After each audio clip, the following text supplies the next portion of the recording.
Welcome to our session this evening on March 17, 2025. We hope you had a pleasant day. And now I want to ask you if you have any questions. Yes, I got a question. Yes, ma'am. Um, and I guess I don't. I think maybe I've heard you kind of touch on it before. I was just thinking that yesterday, where where is it that when somebody passing and they take that last breath, where does that air or that breath, where does it go to? When they exhale. Yeah, Oh, that's the spirit leaving them. I know that's the spirit leaving them, but have you ever thought about where does it go when they leave them?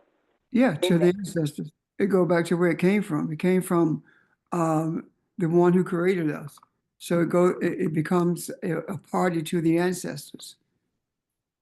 oh, okay. See, this is the thing. We have never been taught by the church anything about what after death is, what happens when the spirit exits the body. How does the spirit exit the body? How do we know it has exited the body? All we know, we never heard about that in the church. But what we did hear is that well, they stopped breathing, so they did. They go into heaven. That's the easy way out, but that's not the truth way. That's the easy way out is not necessarily the truth. So when I say that it left the body, right? The spirit left the body. Every time you breathe, when you inhale, you are keeping your body alive. Your spirit, the spirit is air and is keeping the body alive. When you exhale, it keeps plants alive. So we are always creating, we are always sustaining life, the life of plants, trees, etc. Now, all of that is spirit. The thing, the life that comes out of us is because we are life. The life that sustains us is who we really are. The reason it makes us who we really are is because it is spirit, and the bodies that we are in are different than everybody on earth. And because that body is different, it is reminding us that our thoughts, our desires are different yet the same. Um, the the um, the thoughts that we have within ourselves came from what we call the macro, but it is also the realm of the spirit. This thing about going to heaven and sitting on Jesus or God's right hand or whatever, that is just not the truth. So it's more in depth than just dying and going to heaven. Now, I want to ask you if that makes sense to you, but more importantly, is there another question for you to help you understand, or a question or a comment from anyone else? I understood. Okay, thank you, ma'am. Thank you. Anyone else? Hey, Pastor, Hey, Charles. talking about the same, talking about the same thing that Kathy was talking about. Where did that spirit go to? I say I understand that part, but where do the soul go to? All that's one and the same. All as one and the same. Yes, your soul speaks about the seat of your emotions, the seat of your Okay. yeah. So all of it is the same. You cannot disconnect your soul from who you are. What I mean by that is this: your soul is spiritual, you are spirit. So wherever you go, it goes. So it's simply the seat of your emotions. Got that, Joe? Yes, I got it. Thank Okay. you. Thank you. Anyone else? Anyone want to comment on that or raise another question in regards to anything?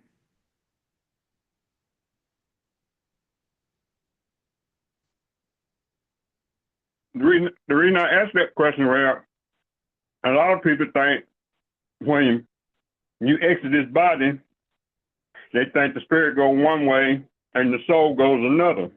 But we've been taught that everything go back to the beginning. Well, the body goes back to the earth, which means that it returns the consciousness of the earth that you had to where it came from. That is a reminder that the spirit goes where it came from. So everything separates. For example, the earth gives the body, the creator gives the life, and that body comes to life because the creator has placed spirit or air into it. One of the things that we have trouble with, because we live in this Western world with Western education and having no sense of what the reality about the functions of our bodies are. And when we talk about the spirit, whether we are in with any indigenous people, whether it is the air swirling around or the wind, whether it is you breathing, it doesn't matter. All of it is spirit. Every bit of it is spirit.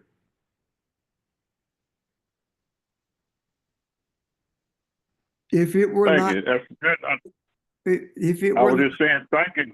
oh, you're welcome. Go But I ahead. want to say this. I'm going to add something. If it were not spirit, then what happens if you don't inhale spirit?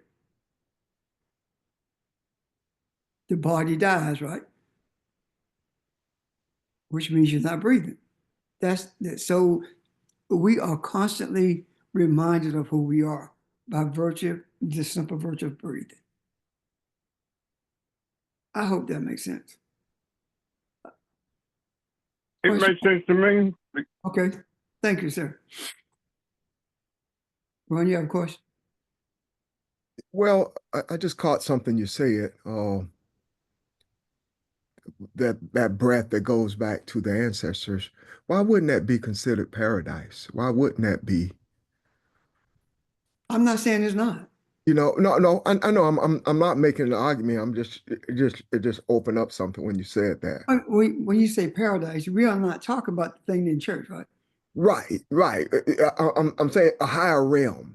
Yes, A gotcha. higher realm that we are supposed to exist in. I think we see a glimpse of that when we talk about the creation story and how things were and how they taught their children and how they lived. That was a higher realm than where we are now. So when you talk about going back to the ancestors, uh, it for lack of a better way of seeing it, it's an elevation from this reality. I would suppose, I would hope. It is the elevation. Yeah. It's the elevation far beyond where we are. That's why the ancestors are able to communicate with us and guide us, because they not only have they experienced what we are experiencing, but also they are able to not see with with our eyes, right? But they are Uh-huh. very much aware of what happens in this realm. Yeah. Okay. Make sense, guys? Yes, sir. Thank you. Any other questions?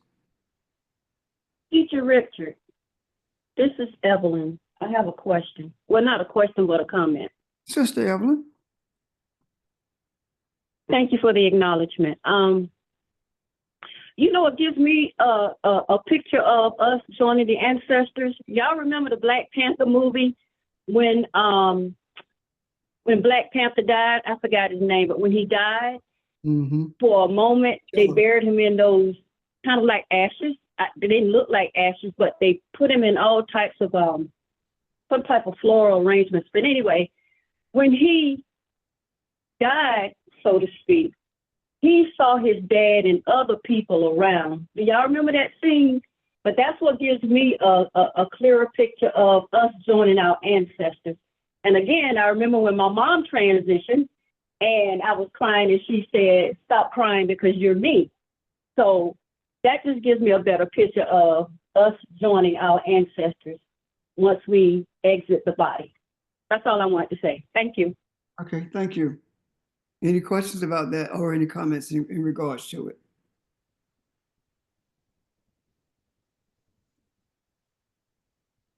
Okay, are there any questions about our discussion yesterday in regards to administration? Moon and women?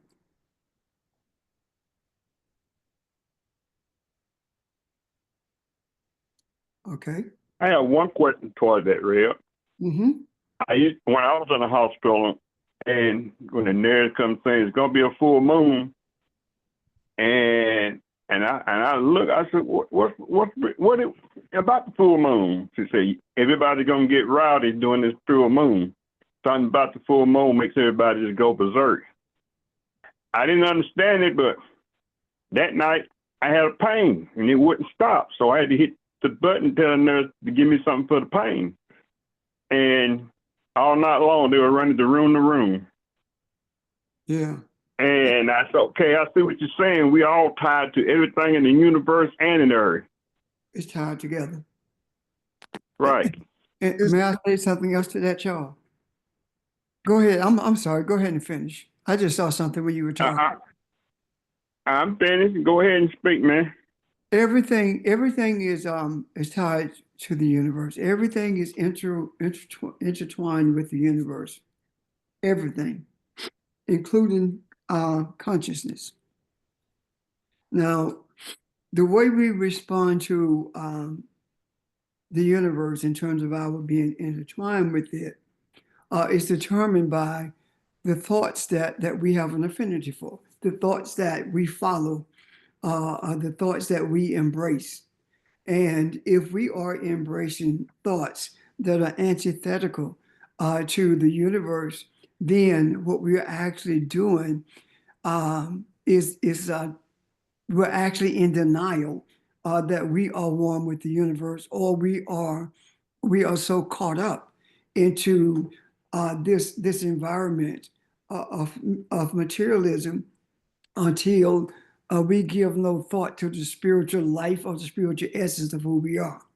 And what I mean by all of that is we deal with the natural senses, what our eyes can see, our ears can hear, our bodies can experience. Those are the things that we rely on for our survival.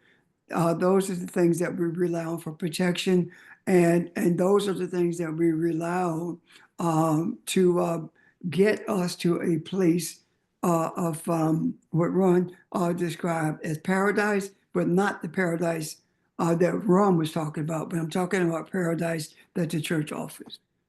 Does that make sense? Yes, sir. Anyone else? I had a thought there. Mhm. My thought is, does the rowdiness and the chaos come from us not knowing who we are? Absolutely.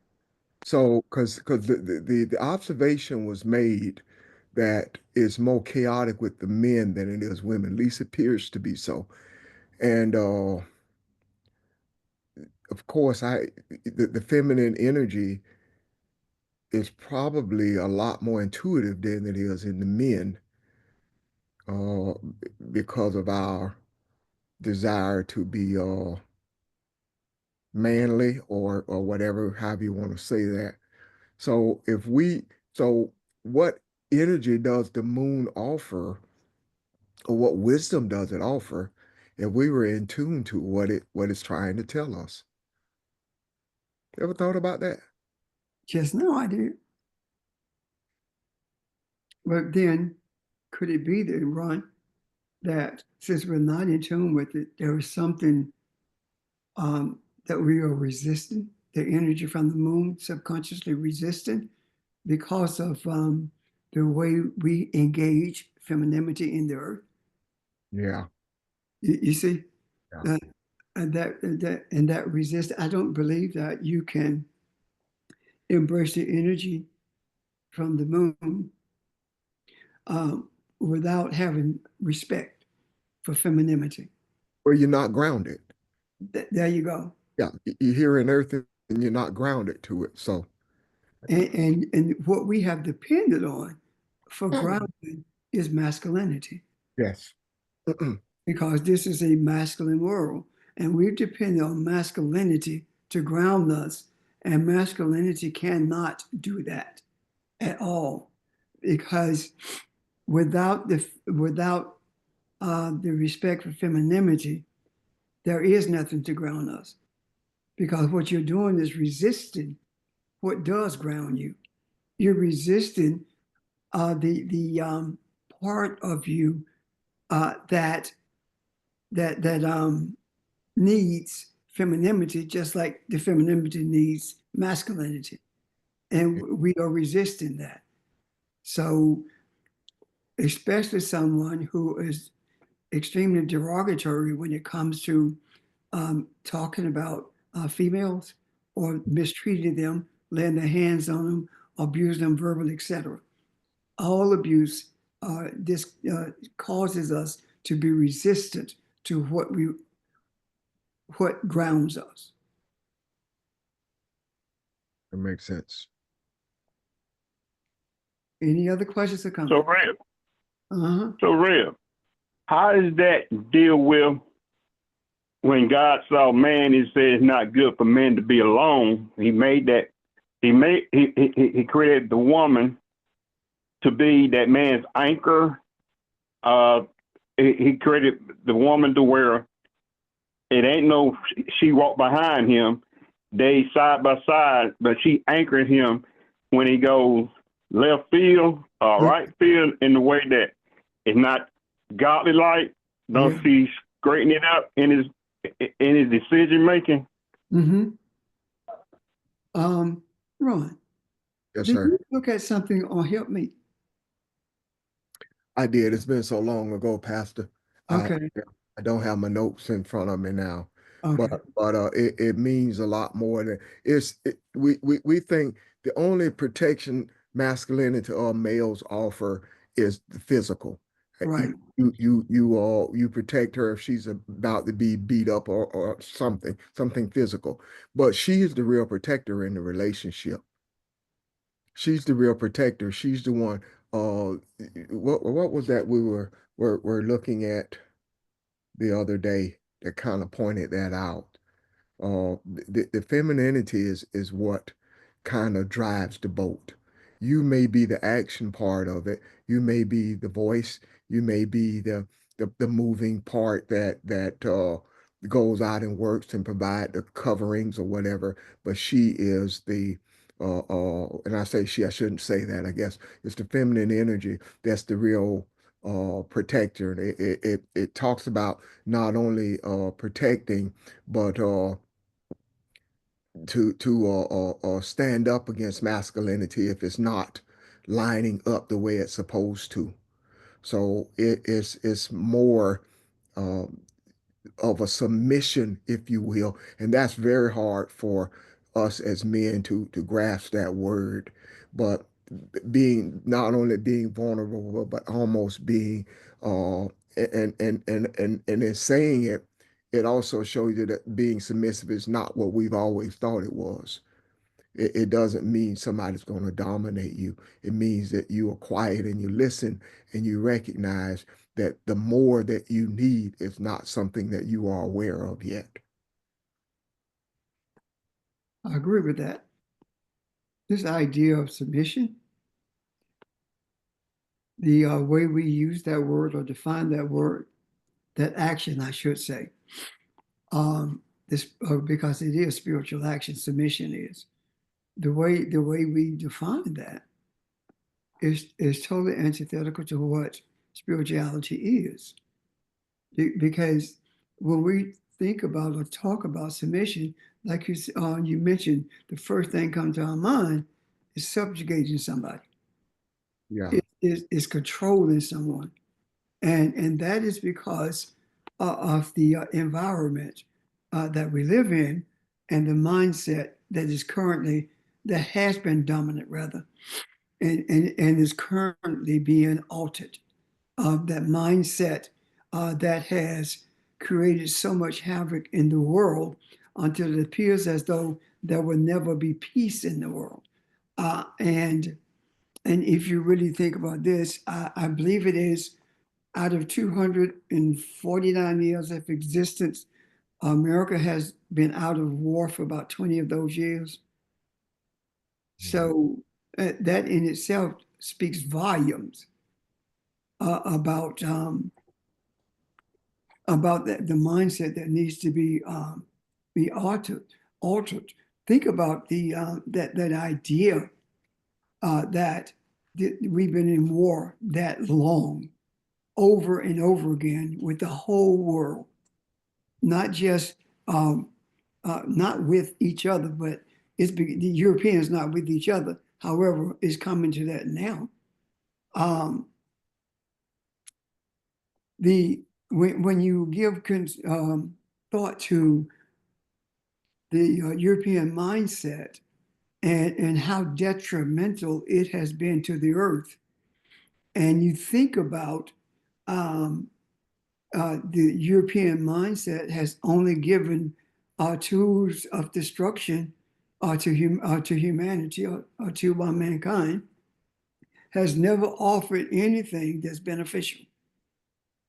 And if anyone can share with me, I would appreciate it. Anything that the European mindset has offered that is beneficial. And that is not rhetorical. If you can think of anything, please let me know. One of the things I learned, and this, I don't mean to go change subjects back up a minute, Pastor. One of the things I learned, I'm looking at Helpmate now, and in my search, I remember everything wants to say a helper or assistant. It's men not wanting to release this thing. And so they have, I'm not sure that the original text said help me. And I'm also not sure, and this is my opinion, put that out there too. I'm not sure that it wasn't really saying that the masculinity was the helpmate and not the other way around. But that's a whole nother discussion.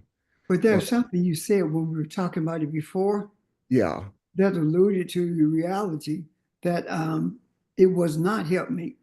It was indeed, the word I believe it was masculine.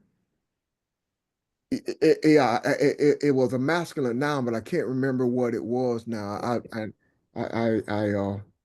hopefully I'll have it next week Okay. when I dig out my. Well, it just happens every time I clean up. Every time I clean up, you ask me something. Stop cleaning up. So now it's my fault that you can't find your notes, right? Can't find it. It's here, but I can't find it. Okay. So, but anyway, the reason I ask you to name something is not because I'm trying to catch you, or I really can't think of anything that the European mindset has offered that was not destructive. Mhm. I can't. Pastor, this is Evelyn. And I know you'll correct me if I'm wrong, but Absolutely. one thing, one thing I see that that the Europeans do, they give. And if they give with intent, I don't know. I really don't care, but I think they do give a lot. You're right. You're absolutely right. They do give a lot. There's two things involved in it. Well, a few things involved in that. One is where did they get it and how did they get it? If they stole it and they're giving it, then it's with the wrong mindset because they stole it. Correct. If you are given because you want a tax break, then that's not for the right reason. But this is the other part. This is the kicker. If the only thing that you can give is money, that's a problem. Because money means nothing when it comes to interacting with humans or having empathy for humans. If you're giving money, why? And let me give you an example of what I'm talking about. Harriet Beecher Stowe was the writer of Uncle Tom's Cabin, and she was an abolitionist. And like all other abolitionists, she felt that slavery was against the will of God. Yet, she also, as did other abolitionists, believe that we as Africans were inferior to them in thought, and they needed to be their actions towards us had to be parental, even if we were not in chains. So I don't see that as a acceptable spiritual um, what action that they're doing by giving money and not themselves. Another thing is look at how much is financed, has been financed for abortion demonstrations, those things that Europeans want, and the amount of money that they spend to get what they want. And if they are so philanthropic towards the oppressed, then why is it that they never show up with anything that's going to be beneficial to humanity for any period of time? Um, the same people who who were in the marches with Martin Luther King at the front, and I'm talking about the Jewish people. Well, some of them, some rabbis were with him, but they are the same people who forced him to say that he was not anti-Semitic, even though he had never said anything that would cause them to think that he was anti-Semitic. Every leader that we've had has been forced to do the same thing. So there's nothing philanthropic about that. The money is about control, manipulation. Now, does it help? Of course, it helps some people. I don't deny that. But I do speak the truth in reference to motives. Does that make sense, Evan? Yes, you answered. Yeah, I just told you they do give. Again, I didn't say it had anything to do with the intent or whatever. But I yeah, want to explain that because if I just stop and say, yeah, they give, then that whole idea, that whole concept of giving has been manipulated by them. We give, but black people never give. Hell, we don't have nothing to give. you're right, and I appreciate you explaining that. Yeah. Thank you. Yeah, most of us are living from paycheck. Most of us live from paycheck to paycheck. Any other questions or comments? Okay, I have a question. And this is opinion stuff. It is no, Well, not, Ron, first of all, yeah, what you said earlier was not your opinion. That was real. yeah. So I have to stop giving suppositions, and you have to stop giving opinions. Well, there's something I believe and I don't know how to. I sat in under. I was out last night because I came in a little, went for a little walk, and this bird was in a tree above me. I was sitting on the brick wall, and this bird kept singing, and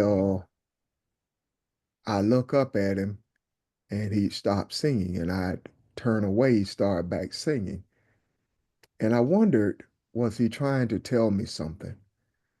And I get that impression with the wind and other things. And I've heard you guys talk about similar things, and even the weather. If you notice the weather patterns here, uh, we have wildfires, we have droughts going on, we have uh,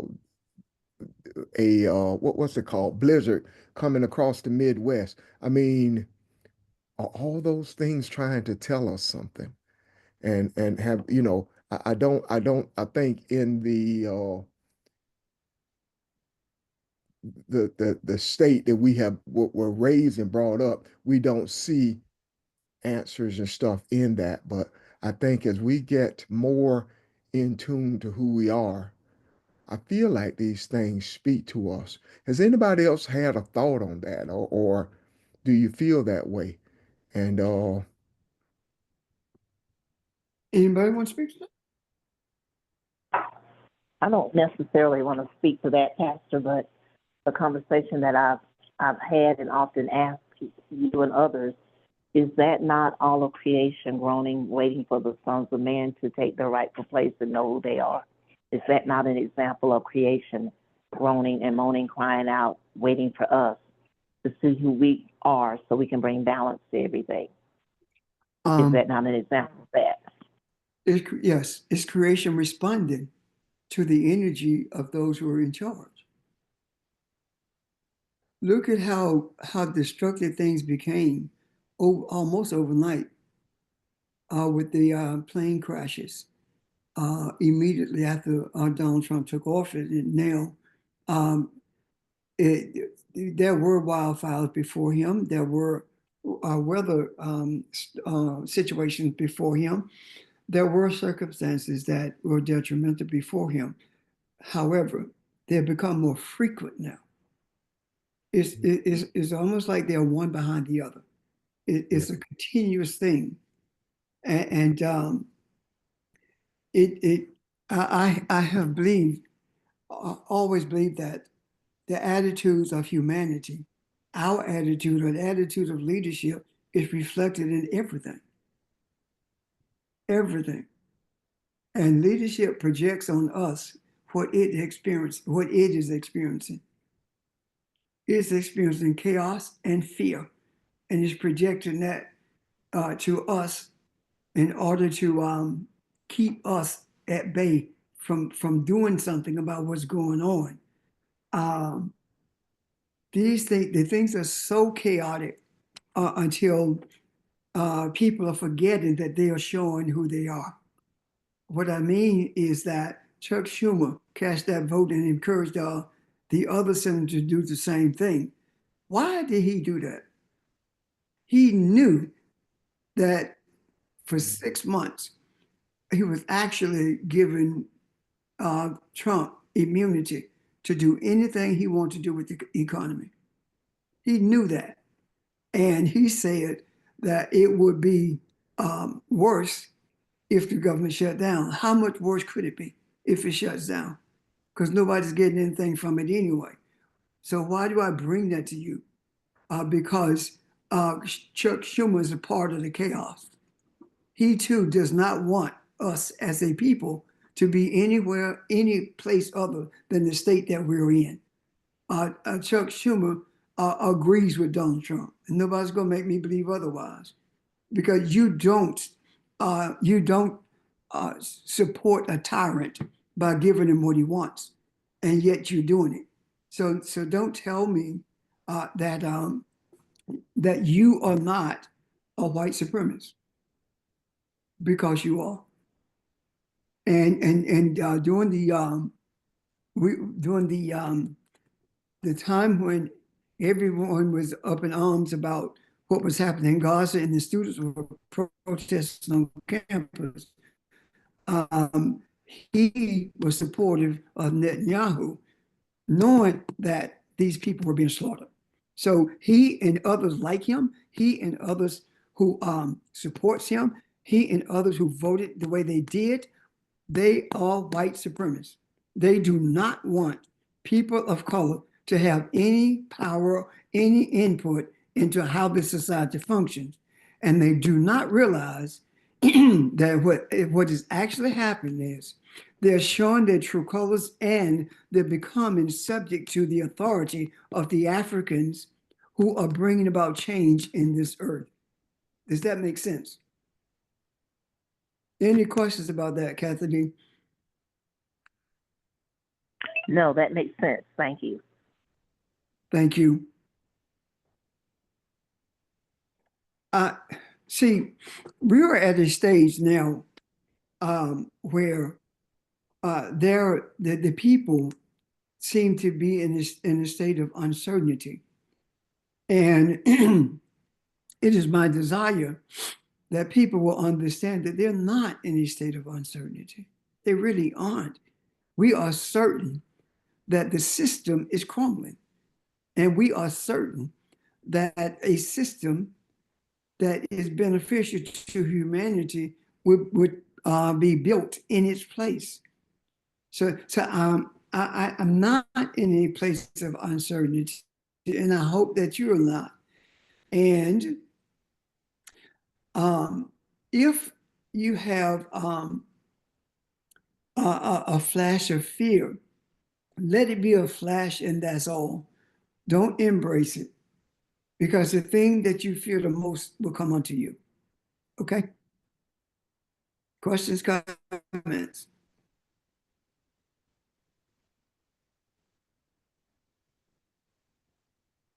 Thank you. We Okay. needed to hear that. Oh, you're At welcome. least I did. Thank you. Yeah.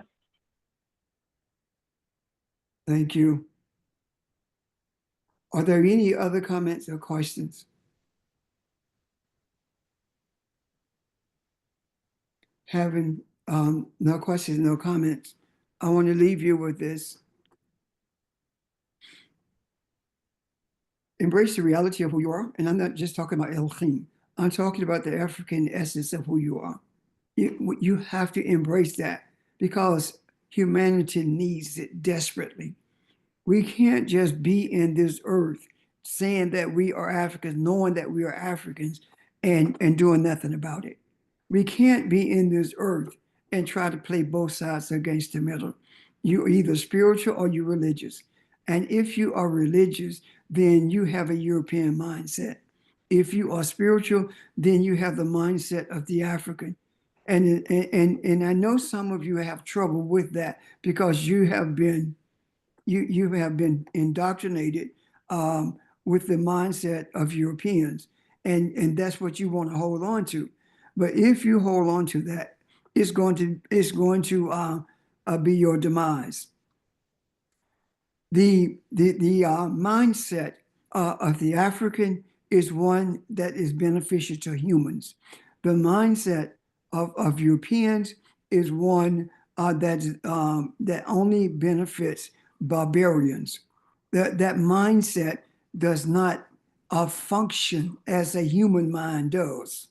And we must embrace that in reality. Yes, there are those with European mindsets who are struggling to understand the African mind and trying to get to a place where they can be expressive of loving kindness. And there's a struggle for them. But the overwhelming majority of Europeans are not doing that. And the dominant force in the European mindset is one of violence, corruption, etc. And the mindset that we have is a mindset that brings balance to the earth. And you can say that's arrogance. It doesn't matter to me what you say. What matters to me is the truth. And the truth of the matter is that's who we are. We were brought into this earth to bring balance. The reason there is not balance in the earth is because we are not balanced. When the African is balanced, everything is balanced. And the thing that we have to do beyond everything else to be balanced is to for masculinity to purge itself of the European principles when it comes to femininity, and things like I'm the man, I tell you what to do, being dominant over a woman, or manipulating her because you know if you tell her what to do, she's not going to pay any attention.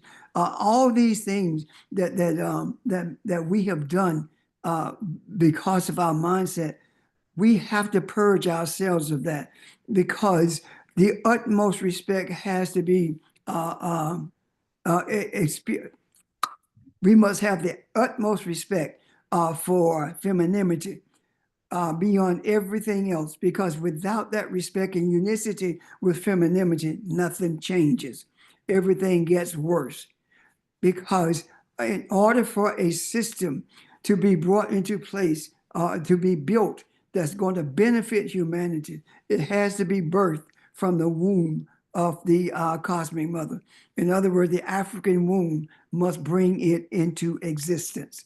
And when we are able to truly embrace that, and when we are able to embrace the reality that the divinity that divine entities that we have been given have never existed, and they still don't exist. The mindset has also given us all of these names for these prophets who never existed. None of them existed. You will not find a history of Abraham, Isaac, or Jacob outside of the Bible. You can do all the research you want. You will not find any of the apostles outside of the Bible. That's the only place you will see them. And the reason is because of manipulation. If we take all those proper names and see what they mean, then we will understand that the scriptures speak to us spiritually. And when Ron said that, I'm not sure that it would help me. There are many interpretations, or many translations rather, in the scriptures that were purposely manipulated in order to keep males in charge of everything, and to manipulate the mindset of females in particular, but people of color in general. So here we are. Ask ourselves, why is it that the African female received the brunt of all abuse? Why is that? Why is it that white men, like white men, period, and Trump is one or the leaders of this, have nothing good to say about African women? Black women are always the brunt of what they throw out there. Why is that? Why do you think that white males indoctrinated African males with their principles so that they could join them in being abusive towards the African woman? Why do you think that is true? It is because they are afraid of the African woman. It's because they know who she is. They know that she births everything. And if they can keep the African woman separated from the African man through by him following white male principles, then they can always control us. But when we come together as one, as we are seeing now, we are seeing that the 83% of African men who voted for Kamala and 92% of African women are sitting seemingly on the sideline and doing absolutely nothing. It is not being on the sideline, really. It is revealing everything to those who have supported white supremacy forever and a day. And the ones who benefit the most from everything that we were supposed to receive are white women, and they rather be subjugated by their males than to stand up and be truthful about what's going on in our society. The question becomes, why are they like that? What is it that make them turn their head to the abuse that they receive from their men? What is it that makes them drop their head instead of look them in the eye and tell them the truth? What is it that causes them to talk all the noise, and when the rubber meets the road, they go with the white supremacists? Why? Why do they do that? In order for us to understand that, we need to go back to the beginning of Europeans. In the beginning of Europeans in this earth, and I'm not saying white people, I'm saying European, because white people and Europeans are separate. The Europeans, let me explain that. White people did not come into existence until the 1600s, when they needed to justify saying that people of color, or Africans in particular, were inferior to them. That's when the designation of the label of white came into existence. All of them are Europeans, but the label of white is the thing that makes racism more prevalent. We can see it more clearer. Now, when we look at where Europeans came, when they came into existence, what do we see? We see men who really just killed each other and took what they wanted from each other. Um, they couldn't get along with each other. The French could not get along with the British. The British could not get along with the Germans. Germans could get along with anybody. And the women in the society were just chattel. And what they were so they were so evil until the if a woman, if they were traveling someplace and a woman died, they just left on the side of the road. They only buried the men. And when they interacted with groups, tribes, or communities that were not with theirs, they always sought to kill each other, to take what they wanted. And the females were left to do whatever the man tells them to do. And some of that entailed sleeping with whoever the male tell them to sleep with, and being a source of pleasure for any male in that grouping. And that's what all of that has filtered into our mindset. We must purge of that. So when you take into consideration that your beginning is violent, your beginning is totally disrespectful for femininity, your beginning says that you don't have empathy, that it says that you don't have sympathy for love and kindness. Only thing you care about is yourself and what you can get for yourself. When we take that in consideration and we look at it now, what do we see? We see that nothing has changed. You may have on a suit and a tie, you may have $1 billion, but you treat the females the same way. And you are, what happened with you killing each other, you found somebody else to kill. And the people you found to kill and to rob, people who look like us, the African. When you came across the African, they stopped killing each other and united to take everything, to pillage everything from the African. So nothing has changed. They are still doing the exact same thing.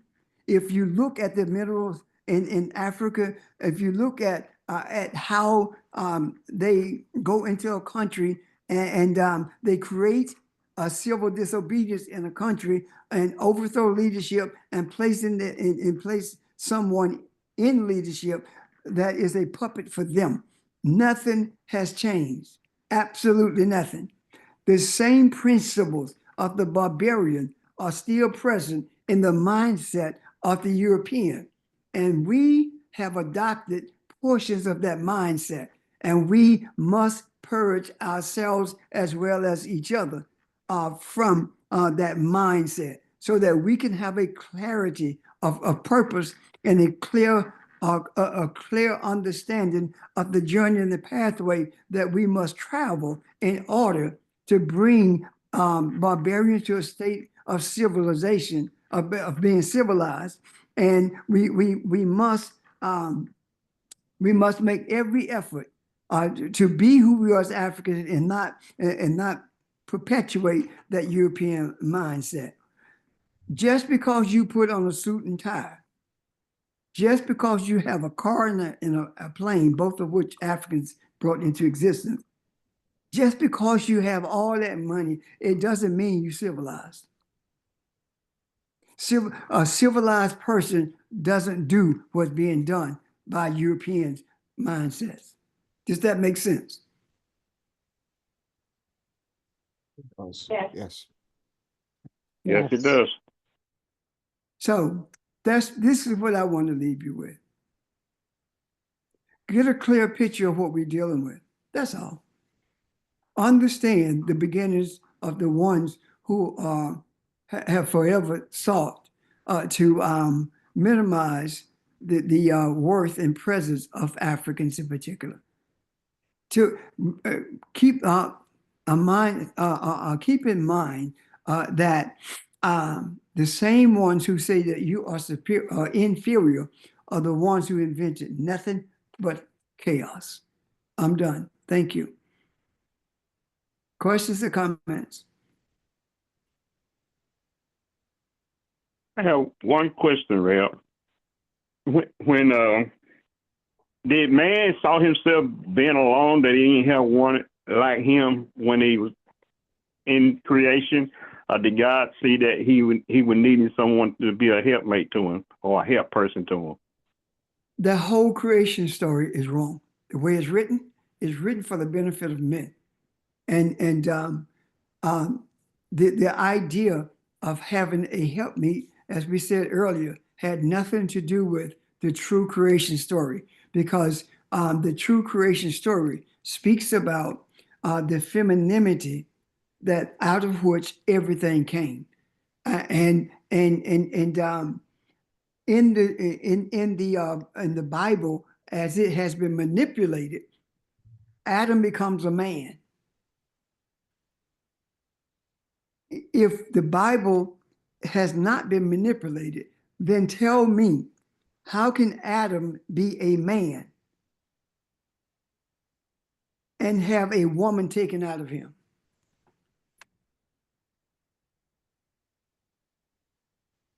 He doesn't have a womb. Oh, I know it says he took a rib, but that doesn't mean that. There had to be a birth canal for humanity, for humanity to come into existence.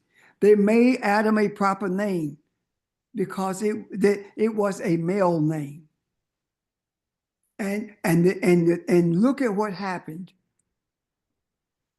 Even though Adam did acquiesce to what happened, to what they say he and Eve did in the garden, what did he say? Is that woman you gave me? That's not protection. That's a lie. Yeah. That's a total lie, because he had the decision to make, right or wrong, and he made that decision. So all of that, we have to read that again. We have to understand that from a different space, and the space that we are beginning to understand it from is the beginning. And the beginning, when we talk about the idea of Ptah being no different than Elohim, but the process of creation is different in that regard. So that in itself, Charles, it's a whole discussion, probably more days of discussion than we think. Well, I know I had brought up a question when Ron was on there, that we might have to go back to creation and see if we can get the actual meat of what the word is telling us instead of what we've been told. Well, what it is, Charles, we stay at beginning.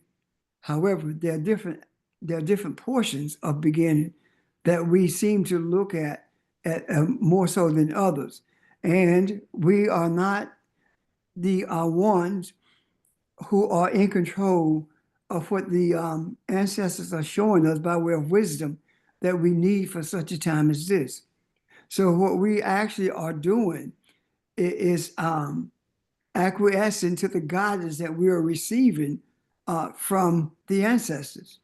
And one of the most powerful things that we have received from the ancestors is an understanding and a discussion about the menstrual cycle.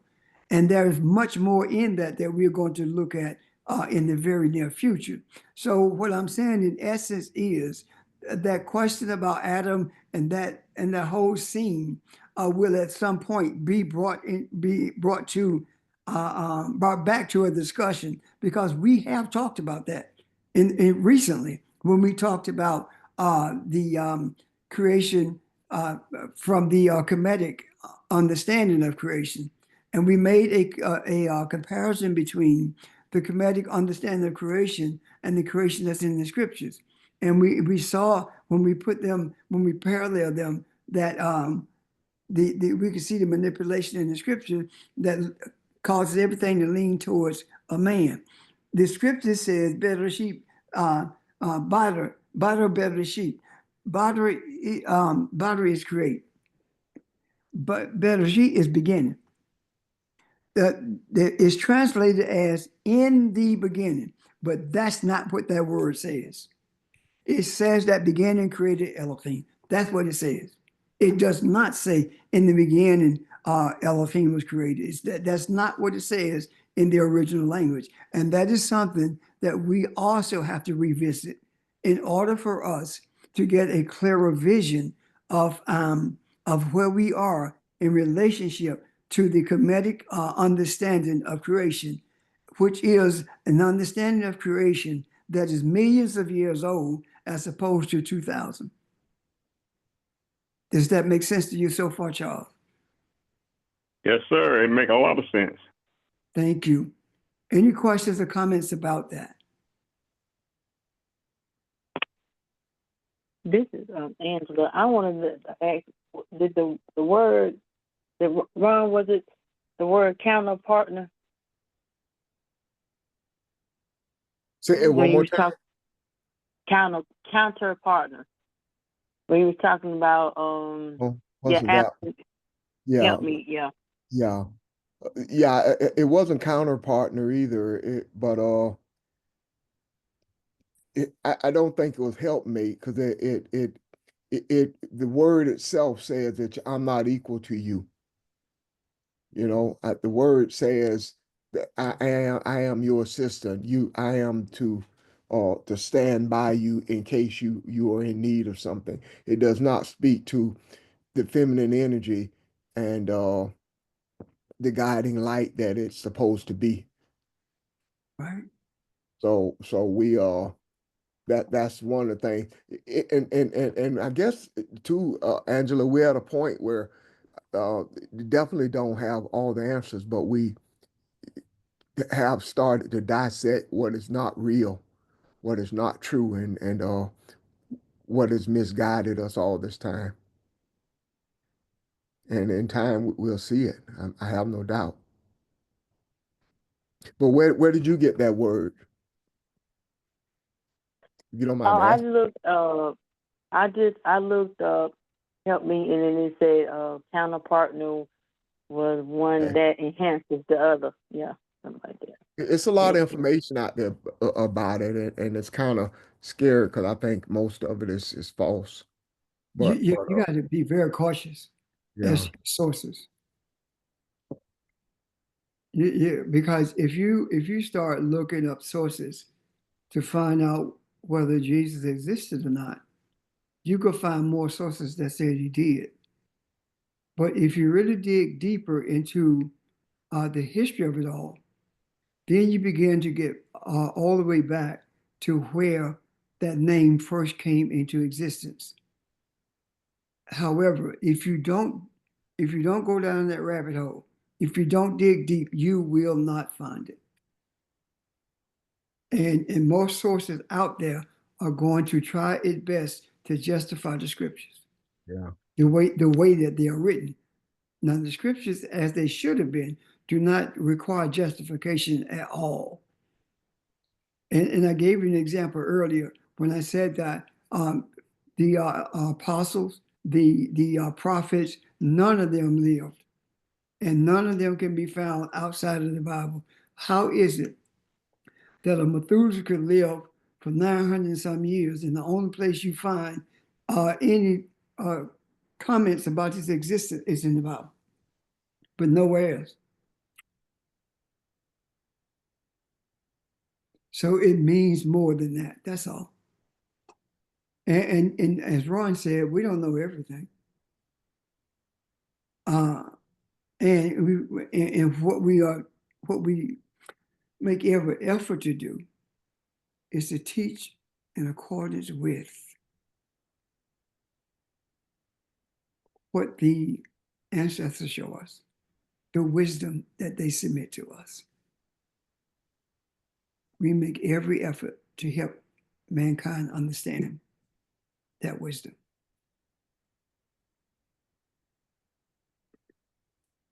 Questions or comments? Oh, by the way, thank you, Angela. You're welcome. Thank you. Questions or comments? Okay, guys. I'll see you Saturday. Or we'll see each other Saturday. So have a great week. thank And you. remember that no one can take your joy. You're the one who gives it away. And no one can make you inferior. It is you who accept being inferior. So have a good week. Thank you. Thank Bye. you. Thank you, Pastor. Thank Bye-bye, you. everyone. Bye, everybody. I'll see